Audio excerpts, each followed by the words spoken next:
Hey everyone, Wonton back to bringing another One Piece deck guide. This time we're going to have one of the new OP4 leaders, Doflamingo, the purple green one, whose effect is at the end of your turn, set up to two of your Dawn cards is active. It's a very strong effect since you are able to essentially utilize more Dawn than most other leaders per turn.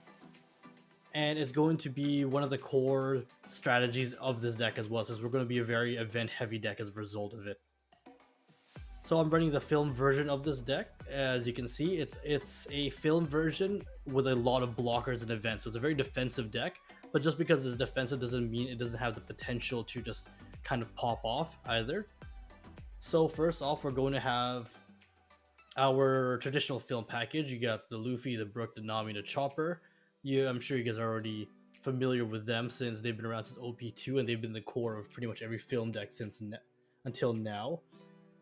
So nothing crazy about them. Nami just great for searching and just continuously filling up your hand since this is a very film heavy deck. Odds are you are going to be able to search out one of these cards from her. And then you're gonna run some Brooks and some Luffy's, which on top of being a big blocker, he allows you some big swing turns just because you can Luffy into Brook into a Nami. Chopper, I'm not too high on right now. I'm thinking of cutting him maybe and just running two Judgment of Hells. I think Judgment of Hells might just be a lot better than the 2k counter that he provides, since you're never really going to be playing Chopper anyways. So this deck's main win condition is to just utilize its really strong mid game. You'll have a lot of strong blockers in Uta, Queen, Luffy, and Diamante, and you're going to have some strong mid-game cards that can generate you a lot of value and a lot of resources in the terms of card draw with Tesoro and Nami, especially when you're able to hide them behind your walls and your events. So as with other film decks in the past, sometimes you're going to be able to just win the game outright just from the tempo that film decks naturally provide you, in the sense that Luffy can cheat a Brook into a Nami, and sometimes you're just able to carry out that tempo to a victory. But most of the time, I feel like you're going to find that your win condition is going to be from maximizing your value first from the amount of card draws you can potentially get from Tesoro and Nami if you can protect them well enough behind your blockers and your events, as well as just the amount of attacks you're going to be able to absorb from your blockers and your events. So you're going to be able to grab value from a card advantage as well as just stopping their attacks outright. And the presence of Doflamingo is also pretty good for this deck, just because he's able to just outright freeze your opponent's board, basically buying you an extra turn of attacks or buying an extra turn to shore up your defenses, maybe adding another blocker, leaving up more Dawn for more of your events. And just on top of that, he is also 10,000 body, he hits pretty hard. And so you're able to just freeze out your opponent's board and maybe keep up the tempo. And you're going to feel pretty safe for a long time. You're going to be able to protect some of your higher priority characters. Even your blockers are going to be pretty difficult to just deal with just because of the amount of events you have here. And on top of that mid-game push, you are able to close it out just by freezing your opponent's strongest characters or just freezing their board in general and using that extra turn to just push some extra damage or set up a stronger defense with your Doflamingo here. And on top of that, he has a 10k body, which is by far the biggest body we have here. And with Doflamingo, you do want cards that rest your opponent's characters, which is why cards like Sugar and Uta are very strong, and Punk Gibson. Sugar is strong in another way as well. She is very disruptive. Once she's on the board, your opponent basically has to play around her, and it may just completely throw a wrench in their plan. Maybe they were planning on playing something on curve. Maybe they wanted to play Queen on 5 Dawn or something, but suddenly they don't want to play Queen just because they wouldn't be able to protect him. He wouldn't be safe because Sugar rests him, and so as a result, maybe they don't play Queen anymore. Maybe they'll play something more suboptimal. They'll play a smaller guy that they don't necessarily want to play just to bait out the Sugar effect. and then play another smaller guy that they weren't planning on playing. Diamante, maybe I'm very biased, but I really like 7 cost Kid, and I think it's one of the stronger cards in the game. And this card is perfect, even though you're unable to search him out with your searchers. He's basically 7 cost Kid at 7,000 power as well, because you do need 1 Dawn to activate his ability. And he just allows you to control the board so well. He's able to block and protect your other characters or yourself, and at the same time he's able to clear board or push for damage too. And so I think in this deck your main win conditions are actually going to be Diamante, Doflamingo, Tesoro, and sometimes Nami, just through card draw. Queen, just a standard staple you see in every purple deck. He's just a strong blocker. He lets you draw a card as well as filter out some of the bricks in your hand. Uta is really strong in this deck, very good synergy, because she is able to rest another one of your opponent's characters on block, and so in a sense she can kind of stop 2 attacks, the attacking character and as well as another 5 cost or less. Tesoro I wasn't super high on my first few games, just because he was kind of just sitting in my hand. I didn't really have time to play him, but I realized if you're able to just drop him early when there isn't a significant threat in the board, or you're not in danger of being rushed down or anything, and you hide him behind your once again your walls and your events, he can kind of just win you the game by himself just through the amount of cards. Sort of like how Bonnie works with red green law, where you're able to just out resource and out value your opponents in the long run, especially when you're able to hide Guild and Nami behind your walls and events. Sometimes you can just completely overrun your opponent just through sheer hand size. Buena Fiesta is just a standard film searcher. It's really nice that he's also 2k. Too bad he's a 0 attack, so you pretty much use this once he's on the board. Paradise Waterfall and Spider's Web are cards I love in this deck just because we have so many blockers.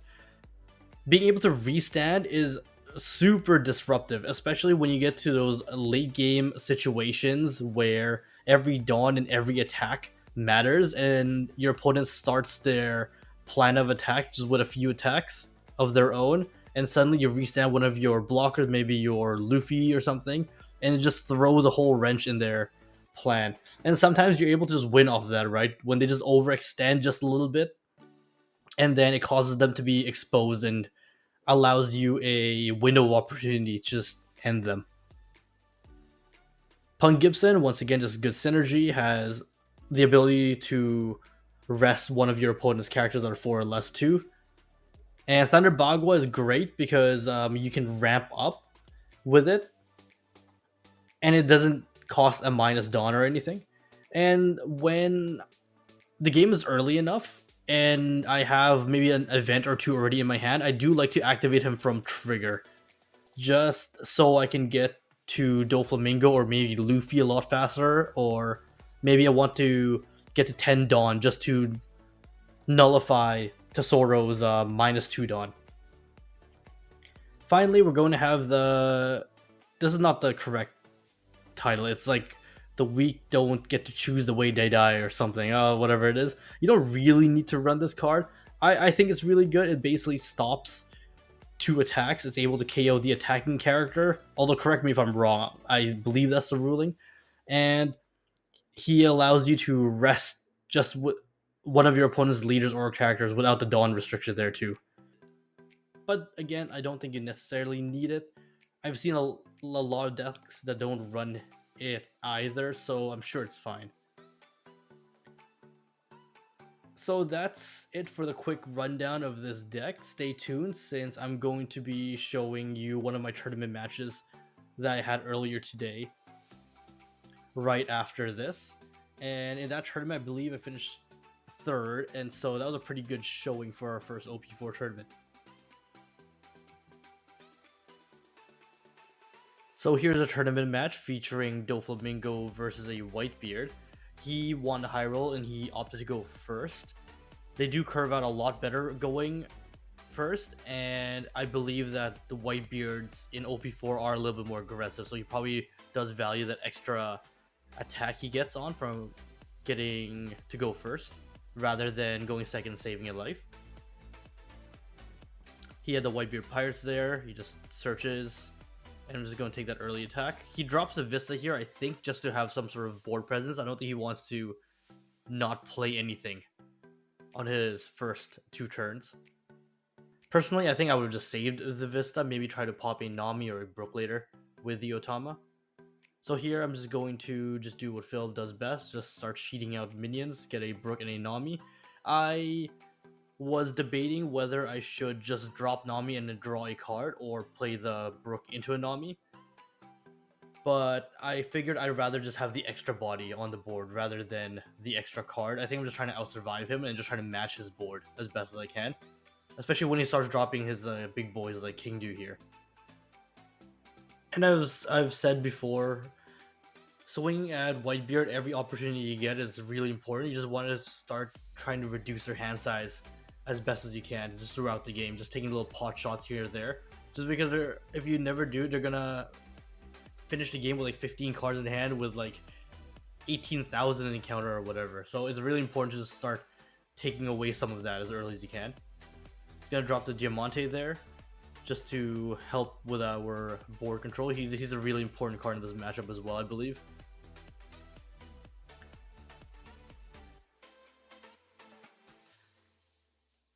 And so I Thunder Bagua that King Do attack away just because I also want the extra Dawn that Thunder Bagua gives me now that I'm at 2 health. So he swings 7k here, and normally I would defend this because I do want to try to stay as healthy as possible against him. And I would have just blocked with the Diamante and then played a 2k counter, but I don't believe I had one, which is the reason I just had to eat up that attack. He drops another King Do, which is what a lot of OP4 Whitebeards right now, just a lot of vanilla bodies, and this is where it starts to get a little bit scary, just because a lot of times they win just by overwhelming you with a full board of 7,000, 8,000 bodies that are a little bit hard to deal with. So I wanted to swing into it first with the Diamante and at least get some counters out of his hand, but I'm surprised he gave that up. I think he definitely should have protected it. But that was pretty good for us, and then we're just going to finish off the turn by swinging again 6k at his leader and then dropping the Luffy into an Uta and just begin our walling up here in preparation for the Whitebeard turn. And he actually grabs the Whitebeard off the Izzo there. And so, but we were prepared for this. That's why we have all of these blockers here.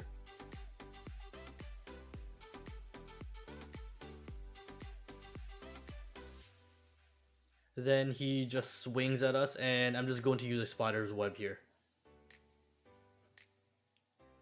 I really want to stay at least 1 life, just in case of Rush Luffy coming down.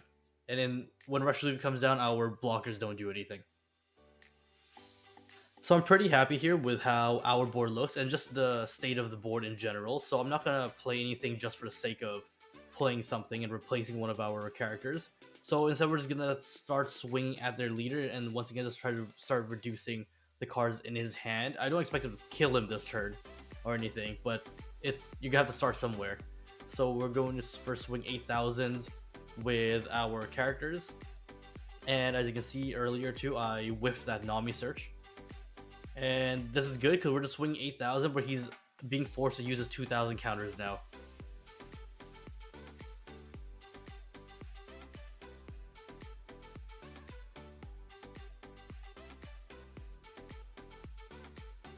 So again, we just take 3 8,000 swings into his leader, just get rid of 3 cards from his hand, which is a pretty good turn for us. And then we're just gonna leave up 1 active Dawn just to give us 3 at the end of our turn and allow us to protect ourselves and our board a little bit better. So this turn, he's starting to really feel the pressure, I guess, because he's going to start swinging at the Nami just to try to get rid of a character on the board. So of course he's going to swing with King Do first because my Uta can just rest the King Do.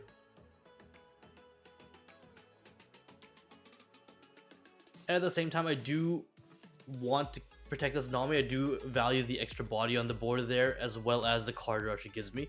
So I am going to try a little bit to defend her as well.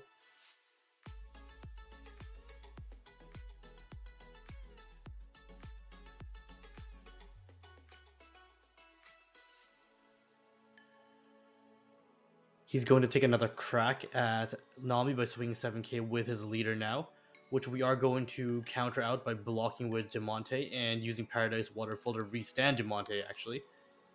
And I chose to restand Diamante over Luffy just so I have the option of protecting Diamante. I think I care more about keeping him alive than Luffy. And if he is rested, I may not necessarily have that option, just depending on what he does next. But he swings with Whitebeard, and we're just going to use that to rest the Vista, just to stop another attack coming out of his side. Since next turn we probably do want to play the Doflamingo anyways.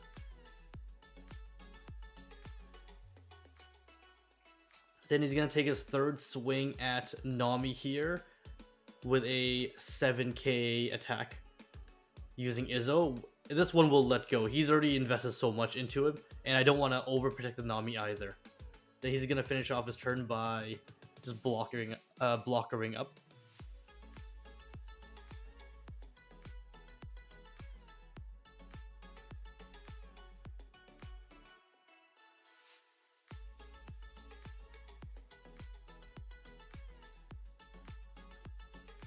So going into this turn, there are a few choices we can make, but I think that the best play here is to just straight up drop Doflamingo. It'll freeze his King Du and his Whitebeard and leader, and that's really important for us too. Just it stops the pressure since he's not going to be swinging with his Fossa and Marco anyways, most likely, and so that pretty much just leaves a 3000 Vista as his only attacking body. And we're fine if he commits about 4 Dawn to swing 7000 with Vista as he does now.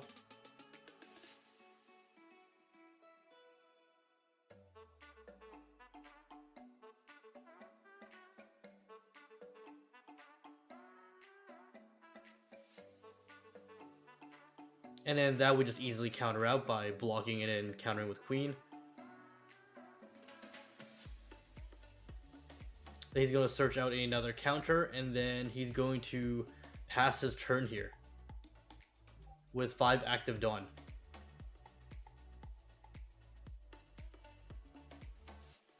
So going into this turn, now that he's down to only 5 cards in hand, no lives, and only 2 blockers up, it's really important that we swing 8000 with each of our attacks to make it mathematically improbable that he'll be able to stop all of them, since he will have to use up at least 2 cards in hand to counter them out, or if for whatever reason his hand has like 3 or 4 guard points, then that's his way of that's the only way for him to survive this turn as well.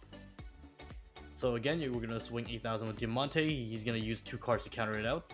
He's gonna swing 8000 Brook again, and then he's gonna choose to use a blocker.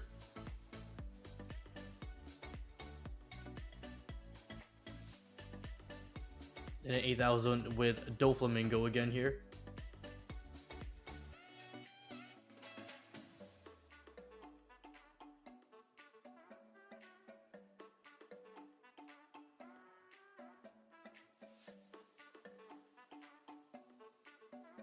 Which uses the last blocker to defend against. Then we're going to attach the rest of our Dawn onto our 10,000 Doflamingo. And this should either kill him or force him to use the rest of the cards in his hand to defend, which he does so, but we do still have that Luffy there, and so we're able to just finish him off with our final attack. I hope you all enjoyed this match. I thought it was a pretty interesting match to show the strengths of this new purple-green Doffy deck, which I did have a lot of fun playing. It was really fun just walling up and then using our events and blockers to protect ourselves and our other characters. And hopefully you guys have fun with it as well. So that's it for me. Thanks for watching, everyone. If you like this type of content, once again, please consider liking and subscribing to the channel. And as usual, if you guys have any questions, just feel free to leave them in the comment section down below. Until next time, I'll talk to you guys later.